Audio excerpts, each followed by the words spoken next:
Ne compare pas ton chapitre 1 au chapitre 20 de quelqu'un d'autre. Cette phrase, je l'aime beaucoup parce qu'elle est remplie de vérité. C'est ce qu'on voit généralement dans la société. Tu lances ton petit business, ça te permet d'avoir 1000 francs, 2000, 3000, 5000 par jour. Mais tout de suite, tu te mets à te comparer avec une personne qui a commencé son business peut-être il y a longtemps. Ou tu te compares à une personne qui a eu du soutien pour lancer son business. Parce que cette personne arrive à avoir peut-être 100 000 ou 500 000 par jour. Tout de suite, tu te mets à te comparer à cette personne. Et là, tu commences à penser que ton business n'est pas assez rentable. Il faut que tu trouves d'autres méthodes, tu trouves d'autres solutions pour exploser assez facilement. Alors que cette envie d'avoir gros tout de suite et maintenant va te conduire à ta perte. Il faut prendre le temps de faire tes classes. Prends le temps de commencer petit.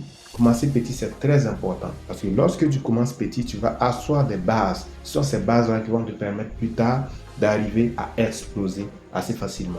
Tu ne te rendras même pas compte lorsque tu seras en train d'exploser parce que ça va se faire naturellement.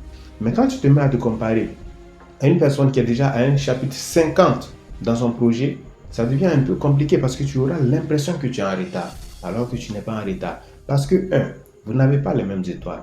Quand tu te compares à une personne X, vous n'avez pas forcément les mêmes étoiles. Peut-être que toi, tu dois fournir beaucoup plus d'efforts pour avoir un certain résultat. Il ne faut pas aller te comparer à une personne qui, à son niveau, fait juste moins d'efforts et cette personne a beaucoup plus de résultats. Ça, simplement, c'est l'œuvre de Dieu. Il y a des personnes comme ça, il suffit qu'ils touchent une chose et ça se transforme en de l'or. Il suffit qu'ils essaient quelque chose et tout de suite ça marche. Alors que toi, peut-être que tu dois essayer. Tu tombes, tu réessaies, tu tombes encore et tu réessaies. À la troisième reprise, ça va marcher.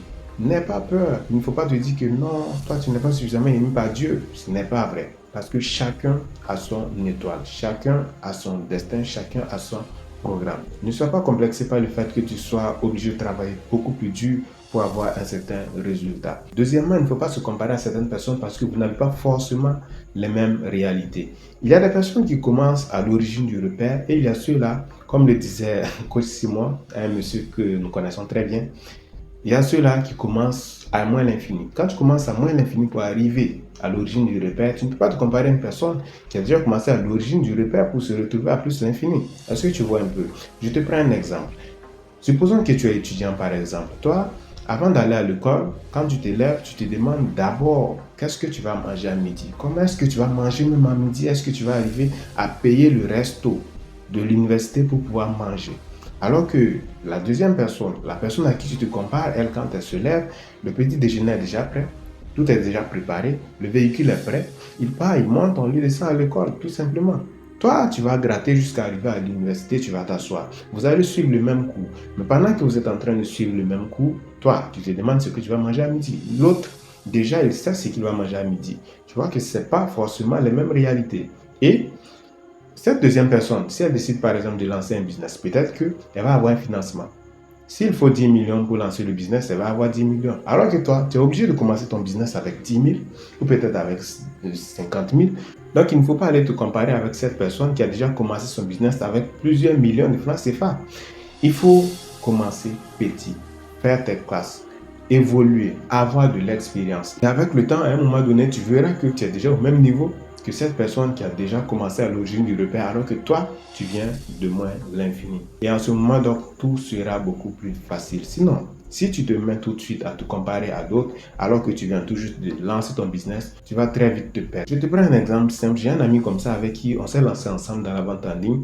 Et quand on a commencé à réellement vendre, à réellement avoir un peu d'argent, lui, à son niveau, dès qu'il a commencé à avoir un peu d'argent, il a eu, je crois, dès qu'il a eu les 3 millions, dans ces 3 millions, il a pris 2 millions pour aller jouer de la loterie pour pouvoir multiplier son argent assez rapidement. Simplement parce qu'il voulait avoir un gain rapidement pour pouvoir s'acheter une voiture le plus rapidement possible. Comme un jeune que nous connaissons qui est de la même tranche que nous, mais qui n'a pas forcément les mêmes réalités que nous, tu vois. Comme vous vous en doutez, ça a très mal tourné et il a perdu les 2 millions. Mais le problème n'est pas là, c'est que lorsqu'il a perdu les 2 millions, pour lui, se mettre à travailler encore, vendre en ligne un peu pour avoir encore 2 millions ajoutés à ses 1 million pour que ça fasse 3 millions, ça prend du temps. Donc qu'est-ce qu'il fait? Il prend les 1 million restants et se dit que là, bon, vu que je viens de perdre gros, si je mise ça, Dieu va certainement m'aider. Donc il va miser ça. Malgré qu'on a essayé de le retenir, il a encore misé ça. Et il a encore perdu ça. Le problème là maintenant, c'est qu'il n'a plus suffisamment d'énergie pour pouvoir se lancer encore et pouvoir travailler. Parce que lorsque tu arrives à un certain niveau et qu'à un moment donné, tu perds tout de façon, je peux dire, stupide, ça devient un problème de se lancer encore et de pouvoir faire des gains. C'est pourquoi il faut véritablement prendre le temps de faire ces classes, prendre le temps de commencer petit, de gravir les échelons petit à petit. À un certain moment, tout va devenir beaucoup plus facile. Tu pourras faire des gros chiffres d'affaires assez facilement. Ne compare jamais ton chapitre 1 au chapitre 20 de quelqu'un d'autre.